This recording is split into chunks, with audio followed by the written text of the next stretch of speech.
कोल्हापुरातील इतिहास अभ्यासक इंद्रजित सावंत यांना फोनवरून जीवे मारण्याची धमकी देत छत्रपती शिवाजी महाराज आणि छत्रपती संभाजी महाराज यांच्याविषयी अवमानकारक वक्तव्य करणाऱ्या प्रशांत कोरटकर यांच्या विरोधात डॉक्टर सावंत यांच्या फिर्यादीवरून जुना राजवाडा पोलिसात गुन्हा दाखल करण्यात आलाय। मात्र जिल्हा सत्र न्यायालयानं या प्रकरणी कोरटकर याला मंगळवारपर्यंत अंतरिम जामीन दिला होता। कोल्हापुरातील शिवभक्त आणि इंडिया आघाडीच्या कार्यकर्त्यांनी केलेल्या मागणीनुसार पोलिसांनी कोरटकर याचा जामीन रद्द व्हावा यासाठी मुंबई उच्च न्यायालयात धाव घेतली होती। मंगळवारी सकाळी या प्रकरणी मुंबई उच्च न्यायालयात सुनावणी पार पडली। मुंबई उच्च न्यायालयानं या प्रकरणी जिल्हा सत्र न्यायालयानं सरकारची बाजू ऐकून घेऊन योग्य तो निर्णय घेण्याचे निर्देश दिले होते।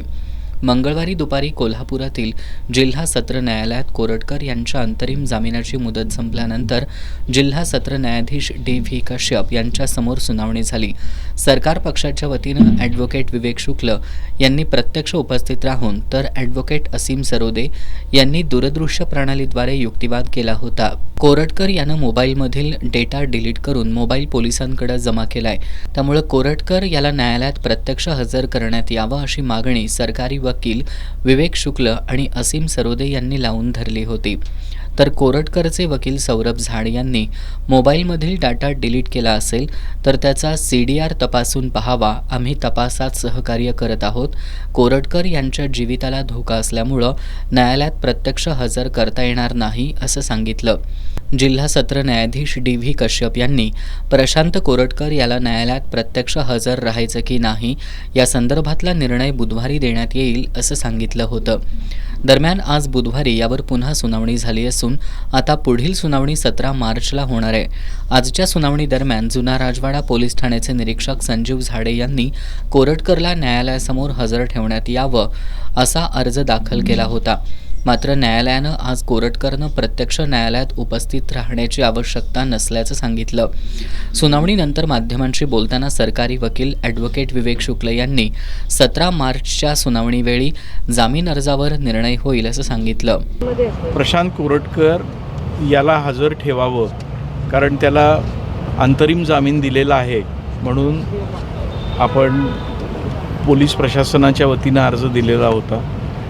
तथापि नवीन जो कायद्यामध्ये सुधारणा आलेली आहे, म्हणजे क्रिमिनल प्रोसिजर कोडच्या ऐवजी भारतीय न्याय संहिता जी आलेली आहे त्याच्यामध्ये पूर्वी जी तरतूद होती आरोपीला हजर ठेवण्याविषयी, ती तरतूद आता काढून टाकलेली आहे। ती तशी तरतूद नसल्यामुळे कोर्टाने तो आपला अर्ज जो होता तो नामंजूर केलेला आहे आणि या जामीन अर्जाची अंतिम सुनावणी 17 तारखेला ठेवलेली आहे। 17 तारखेला या जामीन अर्जावर सुनावणी होईल आणि मग कोर्ट आपला जो अंतिम निर्णय असेल तो देईल। प्रजासत्ताक सामाजिक संघटनेचे दिलीप देसाई यांनी छत्रपती शिवरायांचा अपमान करणाऱ्या या चिल्लर माणसाच्या पाठीमागं बंदा रुपया कोण आहे याचा शोध घ्यायला हवा असं सांगितलं। त्यामुळं हे एक सरकारचं एक षडयंत्र आहे, त्यामुळं नैसर्गिक न्याय मिळेल असं मला वाटत नाही आहे। तरीही आम्ही आमचा प्रयत्न सोडणार नाही। आमच्या छत्रपती शिवाजी महाराज आणि संभाजी महाराजांचा जो काही त्यांनी अपमान केलेला आहे, तो काही त्यांच्या वेदनादायी त्यांचं वक्तव्य केलं आहे, त्यासाठी आम्हाला अपेक्षित आहे की नैसर्गिक न्याय मिळेल। पण सरकारची ही दिशाभूल पद्धत किंबहुना न्यायालयानं एक पत्र देणे सरकारच्या मार्फत, हा कुठल्या कायद्यात काय विषय आहे? तुम्ही त्यांना तुमच्या कायद्यात, नवीन कायद्यामध्ये काय तरतूद आहे काय नाही आहे, आरोपीला का हजर केलं पाहिजे, ते पुरावे नष्ट केलेले आहेत, ते पुरावे का समोर आले नाही पाहिजेत, याच्यासाठी काहीच नाही। प्रत्येक वेळेला बघतोय तर त्याला अटक होणार नाही, त्याला बेल दिलेला आहे। हा सर्वसामान्य व्यक्तीला होऊ शकते का हो?